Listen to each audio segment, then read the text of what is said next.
ఇప్పుడైతే మేము కిందకి వెళ్తున్నాం పార్క్కి. మా మమ్మీ దిగనికేనే భయపడుతుంది ఫ్రెండ్స్ ఇదైతే స్లిప్ అవుతుంది ఫ్రెండ్స్. ఇదైతే మెయిన్ గేట్, ఇది క్లోజ్ చేసిర్రు అని మేము ఇట్లా వెళ్ళినాం. మా ఫ్యామిలీ అందరు దిగుతున్నారు పైనుంచి. ఇప్పుడైతే పార్క్కి వెళ్తున్నాం.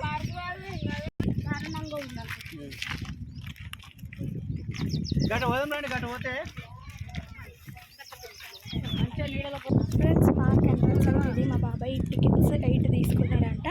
ఇప్పుడైతే పార్క్లోకి పోతున్నాం ఫ్రెండ్స్. పార్క్ లోపలికి అయితే వచ్చేసినాం ఫ్రెండ్స్. మేమైతే ఇప్పుడు ఇది ఏదో పిల్లర్ లాగా ఉంది, దానిపైకి అయితే ఎక్కేసినాం. ఇక్కడ మొత్తం అయితే సింగూర్ డ్యామ్ వాటర్ అనమాట, మీకు కనబడుతుందో లేదో ఫ్రెండ్స్. ఇక్కడ అయితే స్విమ్మింగ్ పూల్ ఉందంట, చూద్దాం. పూల్ ఉంది కానీ ఫ్రెండ్స్ ఇంట్లో వాటర్ లేవు. బాయ్ ఫ్రెండ్స్, మా వీడియో అయితే అయిపోయింది. రోడ్ పాయింట్ చెట్లు లేవా?